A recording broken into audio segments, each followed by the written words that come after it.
At a time when our planet and humanity is being deeply challenged, having a sense of community and support is imperative.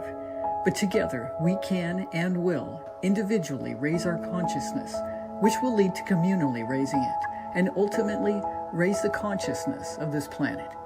So tonight, please bring your feelings in the comments. Hi, so welcome to Bring Your Feelings, a space where together we can express, connect, support each other at a time when our planet and humanity is being deeply challenged.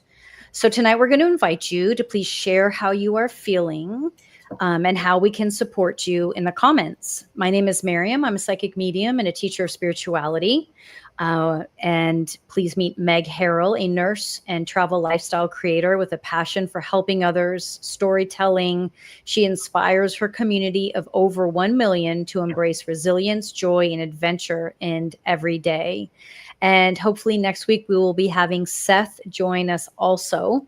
Links to all our socials are below in the description. So please share with us in the comments 2 words describing how you're feeling tonight.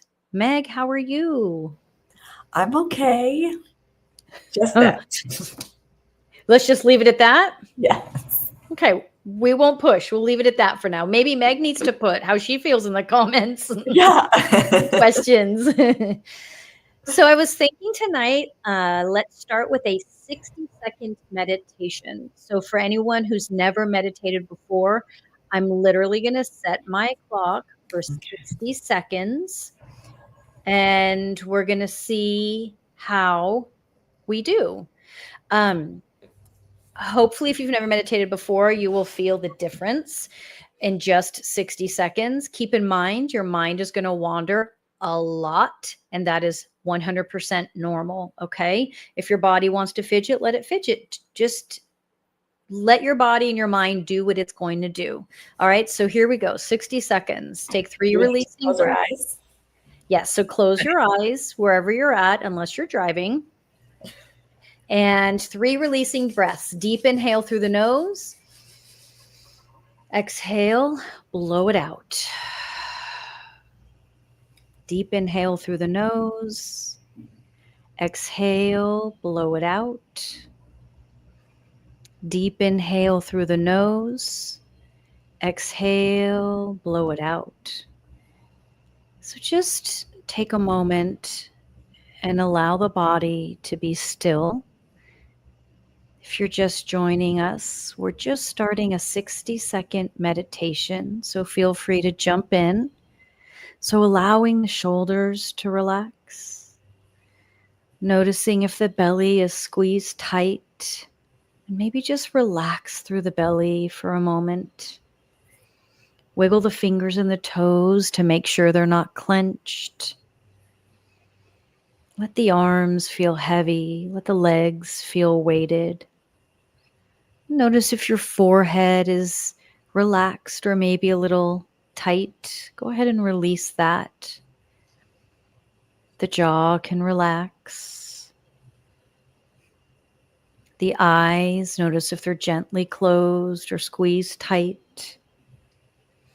Then I want you to put your right hand over your belly button and begin to notice the movement of the belly with the breath. Noticing the belly move on the inhale and how the belly naturally pulls in on the exhale.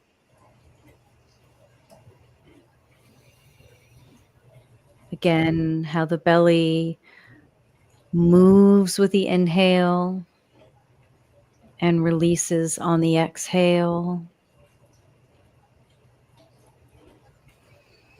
Notice if you can gently slow the breath down, gently deepen the breath, and allow the mind to do what it's going to do. Do your best to not engage. And then I want you to take the hands, keeping the eyes closed, rub the palms of the hands together. And place the palms over the eyes. And then gently open the eyes into the darkness of the palms. And then slowly pull the hands away. Relax the hands into the lap. And with the eyes open, just become comfortable with the space and the surroundings for a moment. You guys want to get a good little laugh? Instead of 59 seconds, I did 59 minutes. So I definitely had to guess on how long that was. I don't know. That felt like a minute, right? Let's just say it was. Okay. It's better than 59 minutes. Oh my gosh. Can you imagine? I would have just gotten lost and been like, well, that's fine. And then it's like 11 o'clock. And they were like, it was just meditation. That's all we needed. That's all we needed. Yeah. So let's talk. I'm going to see my, Mm-hmm. it says that I'm live on Instagram, but it doesn't show it when I look at my phone. So there is a delay. Like it doesn't say I'm live at all. Oh, okay. So I'm going to go on your Instagram and I'll check. That you're live. Let me see.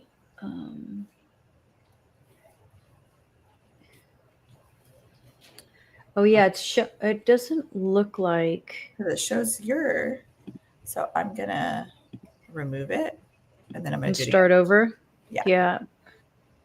So while we're waiting for that to take place, if you're on Instagram, you'll want to come over to YouTube so you can leave a comment if you'd like to, because we can't always see the comments on Instagram through what we can flip back and forth. So let's do 2 words tonight. That was Meg's idea, which I really love, on how we're feeling. And I'll start, since it's kind of quiet in the comments. I'm feeling hopeful and balanced tonight. And I really want to lean into that, because that doesn't always, that's not always a thing, right? Yeah, that sounds beautiful. I think that some days, for me, even if I do the best meditation in the world, it doesn't necessarily mean that I'm going to feel good after. Sometimes I just feel balanced. Sometimes it's just an emotional calming that happens in the meditation. And so you can't always expect to walk away feeling great. You just feel like I can get through the day. And then some days are good. Some days you have a good meditation, and it's some days just things roll nicely for you. And yeah, so I'm having just kind of one of those days. Meg, how are you feeling? You're connecting your Instagram. I won't ask you yet. Yeah, well, I think it connected. I'm not sure. We'll see. I know there's a delay, but we'll see. I'll check it. Yeah, check it for me. If you see my account live. But if I were to pick 2 words for today, I think it would be I feel very frustrated and just drowning. It's just frustrated and drowning. Those are big words. You want to expand a little bit more on that? Yeah, I think it's one thing after the other where I'm oh no, that needs fixing or changing and I can't do it. Oh no, another thing needs fixing and I can't change that. Mm-hmm. And it gets really... You can't change it because it's out of your control, or? Yes. Mm-hmm. Yes. Or it's something that is in my control that it's going to take a lot of time. You can't, it's not a quick fix. Yes. I do see that you are live on Instagram. Perfect. It says Meg For It is live. It worked. So what are the tools that we have that we go to? And I'm not saying tools to stop frustration, change, because frustration is energy to propel us forward when we use frustration correctly. Mhm. But what are the tools that you have when you're feeling, you said underwater, and what was the other one? Yeah, drowning and frustrated. Drowning and frustrated. So what do you have tools, or are you at a point where like, I don't know? I think my usual tools are fall under the umbrella of self-care, like get rest, eat Mm-hmm. something that is nourishing to my body, Mm-hmm. and then like screaming in my car is great. I hear you say that. You've said that a couple times actually on your social media. Right? Because I feel like I'm never alone, like Mm-hmm. even just trying to do this live now, my daughter's coming in and out of her room. Like there's no like never alone. Mm-hmm. Very rarely. And then if I ever am alone, like I drop them off at school, I'm like, I have to work every second Mm-hmm. that I'm not with them. So when I sometimes have like a moment where I'm in my own thoughts again, and I'm like, oh yeah, remember this and this and this and this. Mm-hmm. I was like, ah. Does have you ever hold on, let me see. So this is an interesting card that came up for while you were talking. So what does authentic truth feel like for you? Authentic truth is, oh, that's so interesting. Like not self-silencing or acknowledging what's really happening. So so you are or are not doing that? I think to cope and keep going, I think it's a little bit easier for me to just like distract myself and to keep Oh, going. all right. Is that what you've been doing? I think this week, I think it's kind of been like ebbs and flows. So this Mm-hmm. week it's been, you can't break down right now. You need to keep going. Oh, ooh. So you sort of see where it starts, right? It's at whenever that point in time was where you were like, I can't break down right now. So I can't feel, you start to drown, literally drown in your feelings, Yeah. right? So this is, I laugh because this is where I'm not the spiritual coach most people like to hear from. But in those situations, your only option is to keep drowning or require yourself to find that alone time. I don't have children, but I used to manage for many, many years. I was a manager. So you have children that you're managing all day, right? I mean, they're adults, but sometimes they're adults, sometimes they're not. And your office is just a rotating door, right? So I had to retrain that when I was closing my office door to do a 60-second meditation because I wasn't able to function because I felt like I was drowning, that was non-negotiable. Like, don't ask me what I'm doing it. And if I didn't have my office to do it, I would go into the bathroom and I'd sit in the stall and I'd put in my earbuds and I do 60 seconds or whatever I had time for.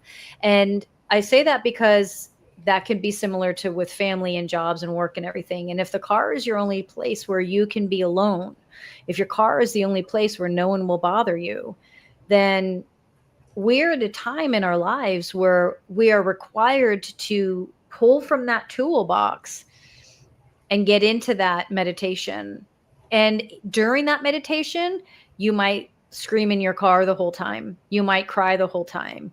You might be angry the whole time. And it doesn't mean the meditation didn't work. It means the meditation worked exactly the way it was supposed to. Because how do you feel after you scream in your car? A lot better. Like, yeah, like lighter. I feel lighter. Lighter. Mm-hmm. Screaming, anger, it's fuel, right? Fuel.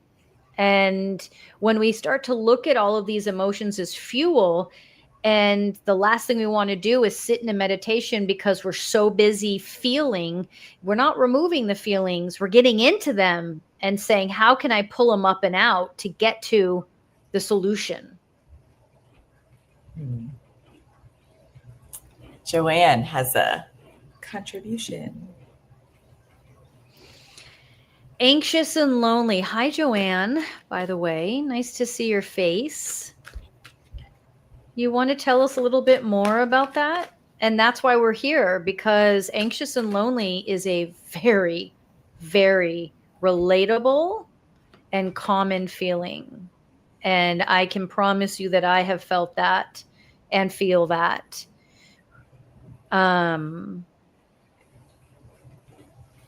So tell us a little bit more about that. I'm going to give Meg one last card. Can you read it? I think it's backwards. Nothing has gone wrong. Are you sure? Because that we can circle back to Meg. What's funny is I haven't brought my cards the last few times. I had no intention of it. Yeah. And then tonight something kept nudging me to bring my cards. So I'm glad I did.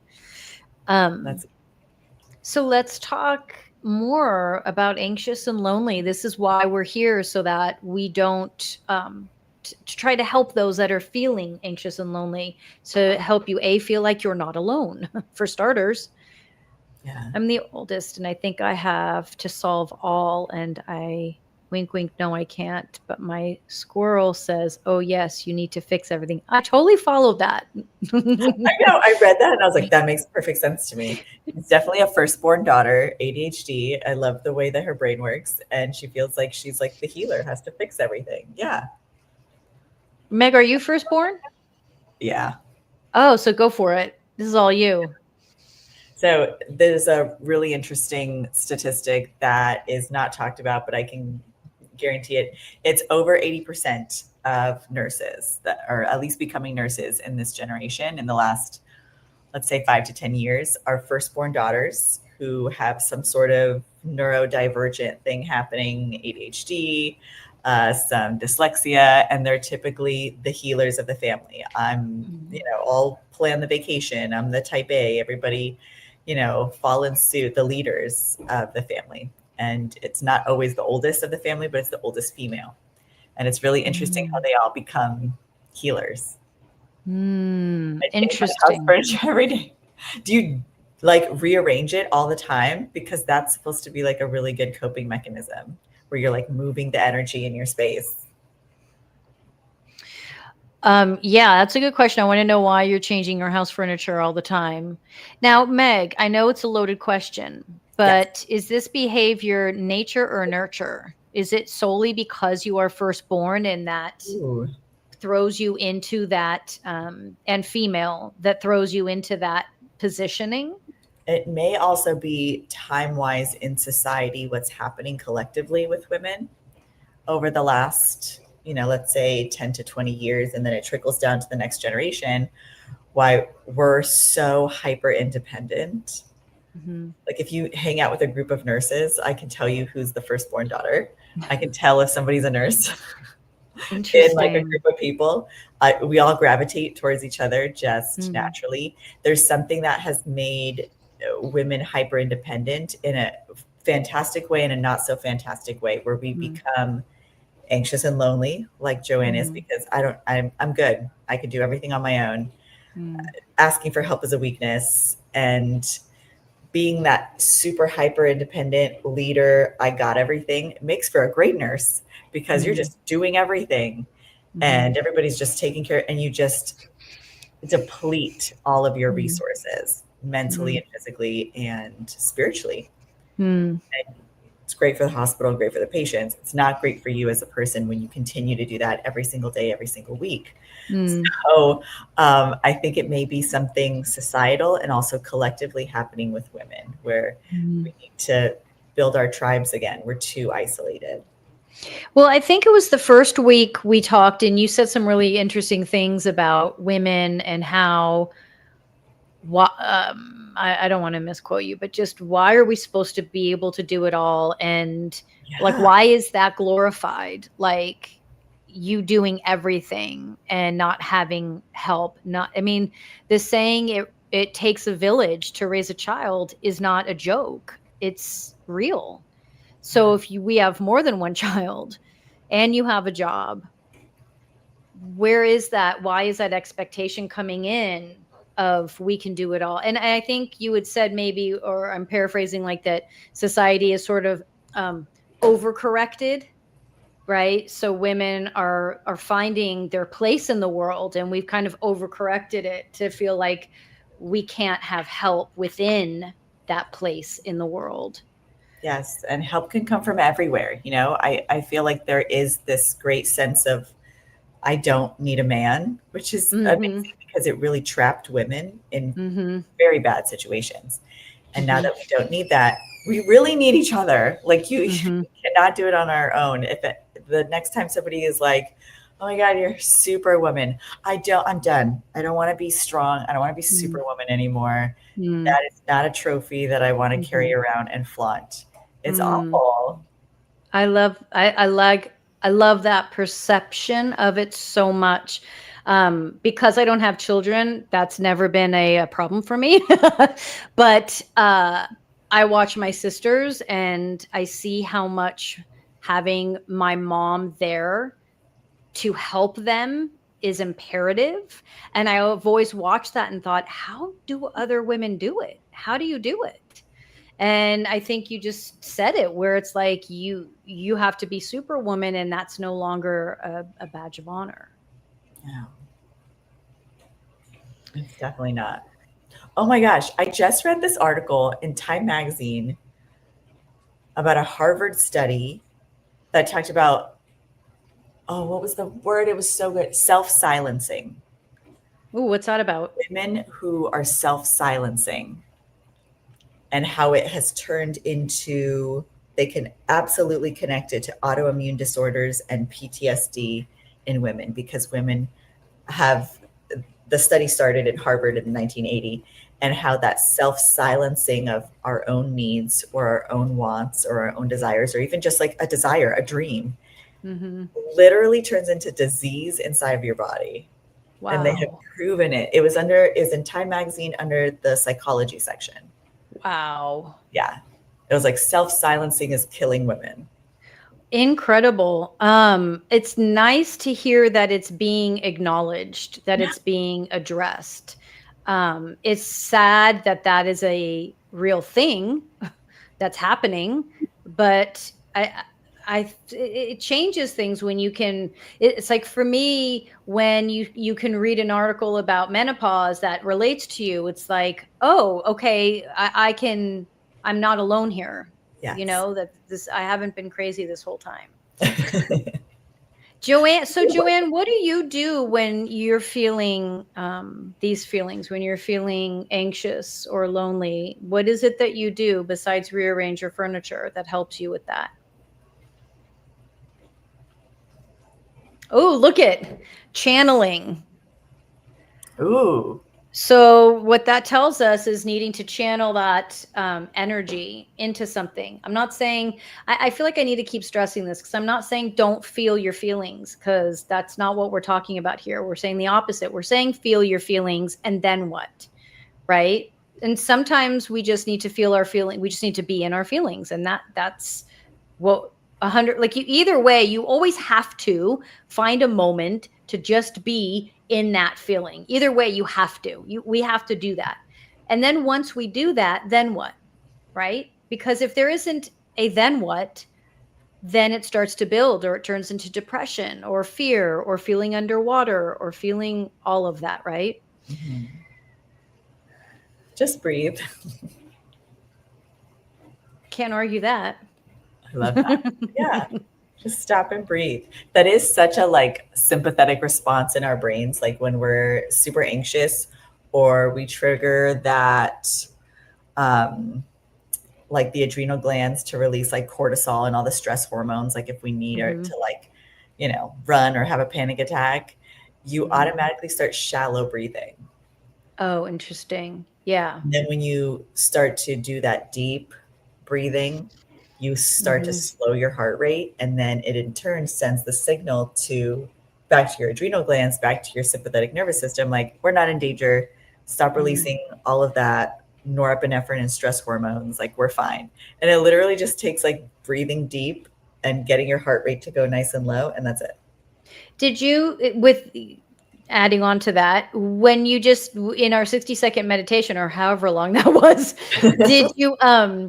did you notice just doing those 3 releasing breaths, there's already like just taking 3 deep breaths, breathing in and blowing it out, just right there can actually, I have felt that it just shifts me just doing that right there, right? For me, it like brings me into the room. Yeah. Where maybe my mind is like going in a million directions. So doing that breath, 3 of them, I'm like, okay, I'm here. And it always comes back to this, but when you're present, that's when you realize in that present moment, the fear isn't living there. The fear lives in the past and the future. But in the present, the fear isn't. I mean, I'm talking on a regular day, not in a moment where there should be fear. But when you're present, literally, physically, like consciously bringing yourself into this moment right here. Okay, right here in this moment. So, like, let's start with you, Meg. You were talking about feeling underwater, right? Yeah. When you bring yourself into this moment, in this moment, are you underwater? Your kids are fine. They're safe. They're behind you. They're doing their homework, doing what they're supposed to be doing. You finish teaching. Everything else is past or future.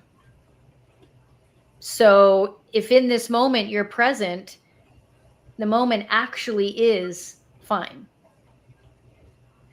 Literally fine. Yeah. But the moment we step out of it and we move into the future or the past, we're not fine. Yeah. Because the future and the past is, we all know what those things are. PTSD or fear of what if. Yeah, that's really interesting. For me, I think when and this goes back to what we were talking about in the beginning, when I get back to that present moment, I'm like reminded of the things that I'm so frustrated with. Like even just coming back to this space, I'm like, I don't want to be in this apartment. Like I don't want to be like right here physically in this moment. And like so tired from today and all the boxes I had to check and all the places I had to go and run around to with like no time to just like sit or even to just like sit and eat. Like everything has to be like multitasking and going. So sometimes it's hard. And it's been just this week really where it kind of came back to me where I'm like, I'm frustrated in the present. I don't like what's happening right now. And I'm not still ruminating over the past, and I'm not necessarily stressing over the future, which sometimes I still do. I'm just in the present. I'm like, I don't like this. I don't want to be here. Which is even more the reason for you to be in that. And I never thought I'd continually talk about my age, but and I never thought that I would be the person that always says this, but it's fucking true. The moment you accept your present moment is the moment that it leaves. If you're looking to alter it, change it. But you're spending all your energy not wanting. Yeah. Instead of all your energy into creating. So it's almost like take all the energy that you're putting into not wanting and put it into creating. Whether that means the moment you start to feel, I'm just going to use this example. The moment you start to feel, I hate this apartment, I don't want to be in this place, I don't like this place, get on Zillow. Not because you're going to do anything about it, but because you're putting that energy into creating. Because if it's not going into creating, then it's just spinning. That's all it's doing. And you're just in mud and your wheels are spinning. And you're smarter than that. Yeah. Okay. So get comfortable. Like the solution is in like the work you're avoiding kind of thing. Well, I mean, think about it. Just your energy is going into all these places, right? You've got all the checklists, kids, blah, blah, da, da, da, da, da, da. And on top of that, your energy is also going to how much you hate something and how much you don't want to be in something. But when we're focused on what we don't want, we aren't present. And when we aren't present, we don't have the ability to create the future. If you want to create the future, you have to forgive the present moment and you have to be in it. Ooh, that's a good line. That's all I got. Hold on, we're ready to be in the future. Hi, Violet. Violet. I love seeing your name. But are we living for fine, or is it just a placeholder for actually? But are we living for? I'm missing what you're asking here, Violet, or Meg? Am I missing it? So, are we living for fine? Maybe she means like just like settling for fine, or is that just a placeholder for actually feeling better?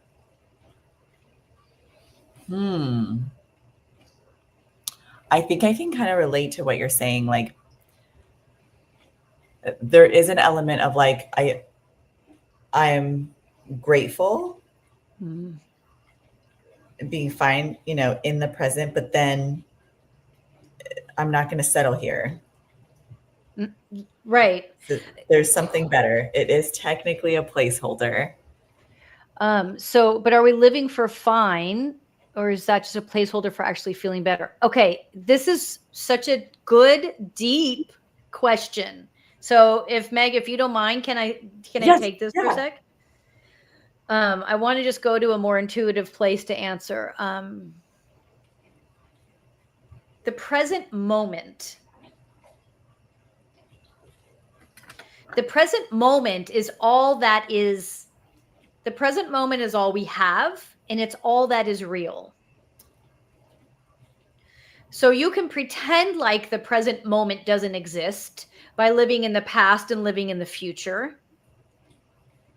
Or you can choose to accept what is real, which is the present moment. And once you accept that truth, that authentic truth, to go back to the card that was pulled earlier, which is your present moment, because that is all that is authentically true, you can then create from that space. You can't win a marathon if you don't honestly look at where you are in the present moment and say, do I need to train this body? Or can I take this body and go run a marathon?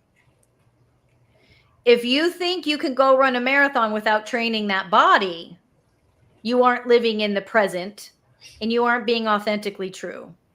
And so you're going to go run a marathon, and what's going to happen? You're going to break a leg. You might pass out. You might hurt your heart. You might hurt someone else. And then you're going to go, poor me, what happened? I wanted to run this marathon and I thought I could do it and blah, blah, blah. Well, no, you weren't in the present moment when you made that decision. Because if you were in the present moment, you would say this body needs to be trained. And that's not good, bad, or otherwise.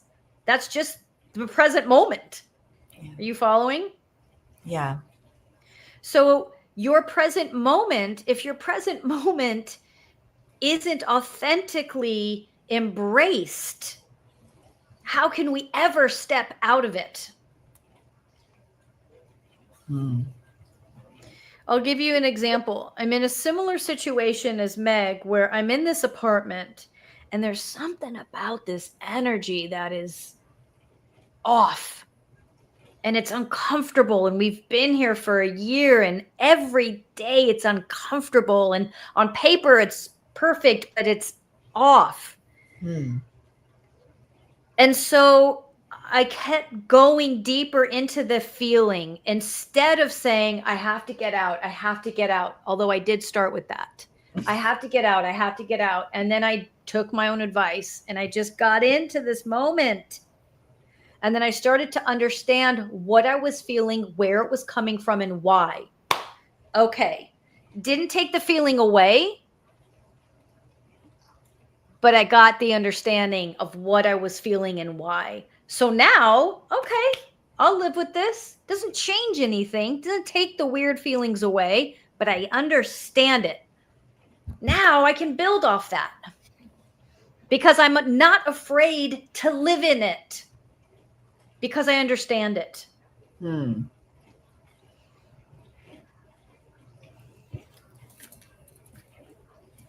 Violet, I want a do-over.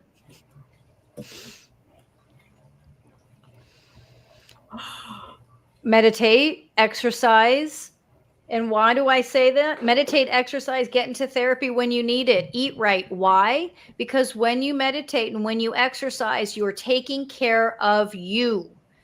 Meditation and exercises requires present behavior. When you exercise, you are present.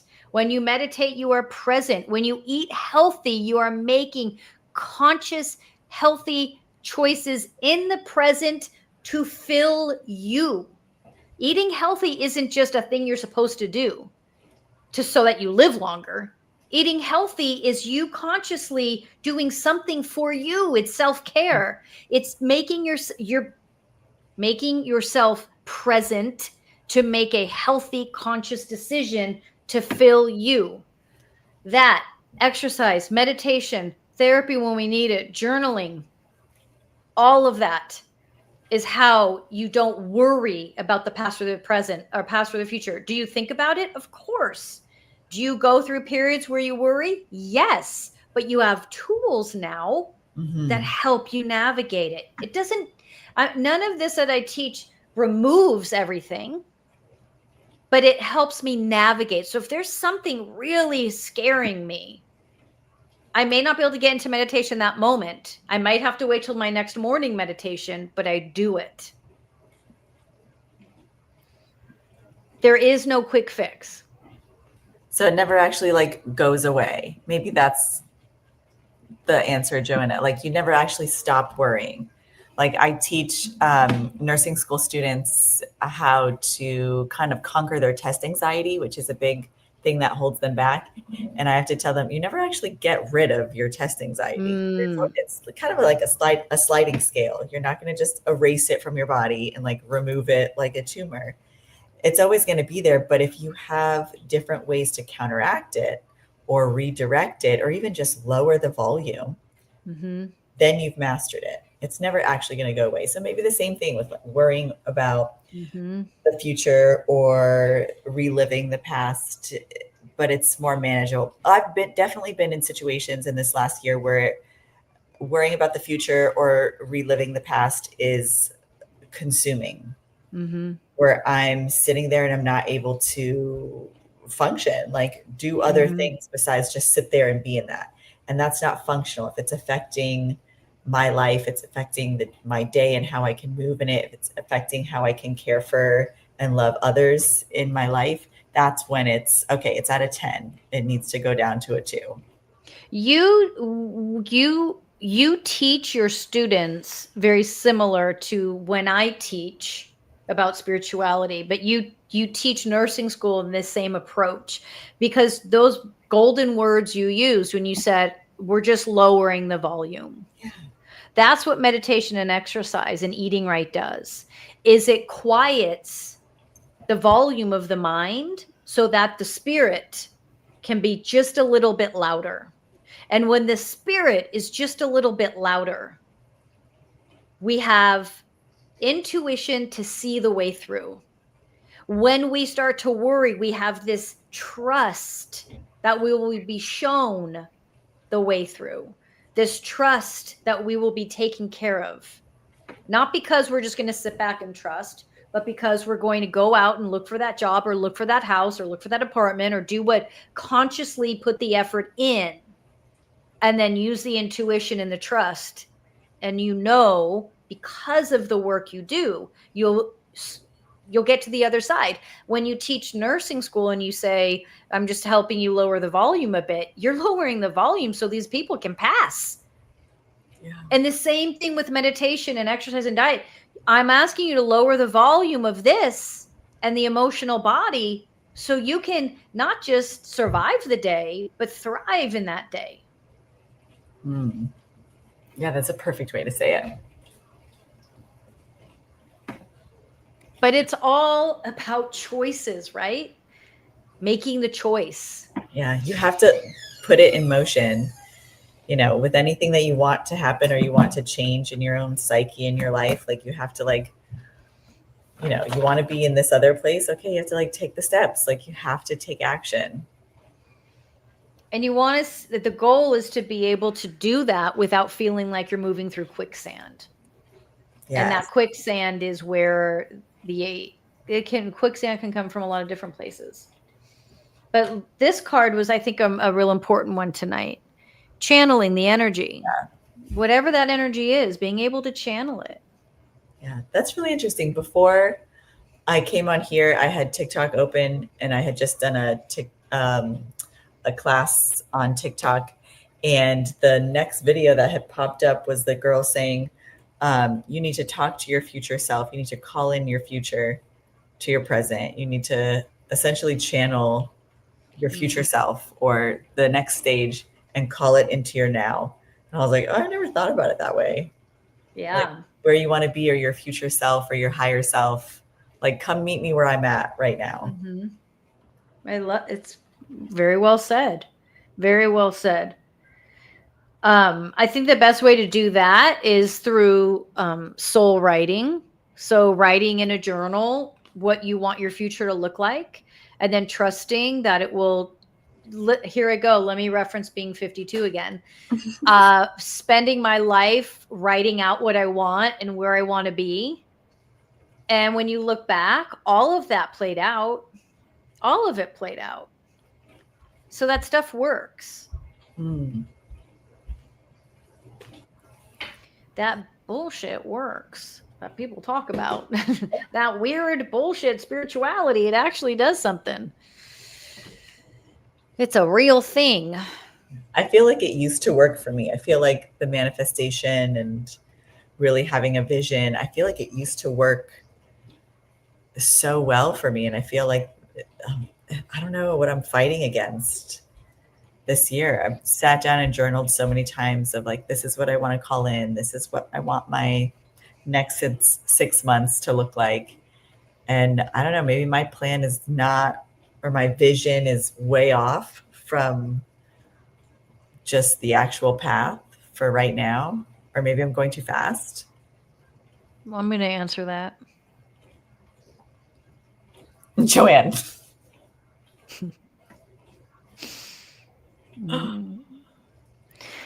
Love that.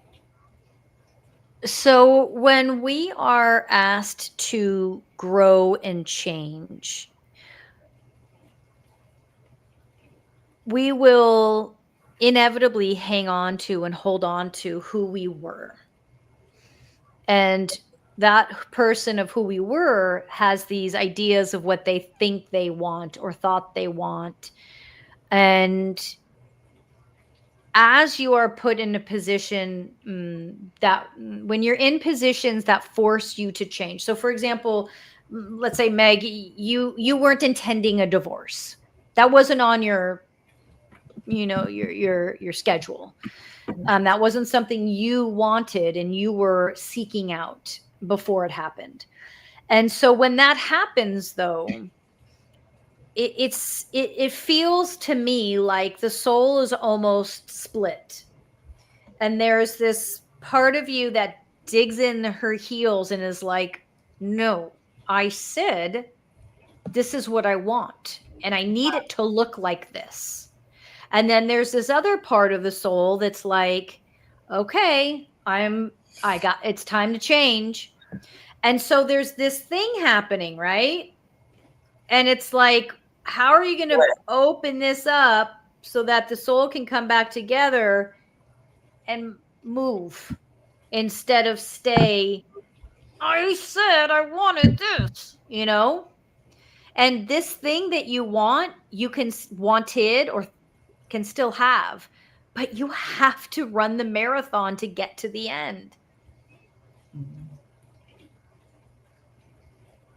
I think it always throws us. We've all been in positions where we had a plan and that plan didn't work. We've all been there on large scales.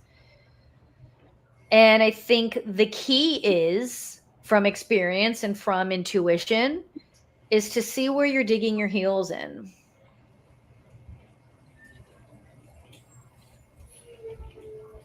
And I think that's not something that you could come up with tonight. Maybe you could, but I think that's something that is like the last thing that lingers for you. And Yes. it's going to come at it like in a dream or in yoga or just at some random time. You're going to be like, oh, that's what I'm doing. Okay. Yeah, it's going to happen this week with all this like full moon energy, I'm sure. Ooh, is that what that's? We should be talking about that full moon energy. Oh my. Yesterday. Well, we didn't get to our focus topic, but I don't think we needed to. I think we covered a lot of good It stuff. totally flowed. Yeah. Sometimes it's Yeah. just, like intuitive, like let's just Flow. also I just needed to like express my feelings. I'm glad you did. That's why it's called Bring Your Feelings. And I'm glad that Violet brought hers still and that Joanne was here and she brought hers. And I hope you guys come back next Tuesday and bring them again. And we keep talking it out until we start to feel better and you realize you aren't alone in all we all feel all these things, you guys. Like to think that anyone else is somehow escaping these feelings, they're not.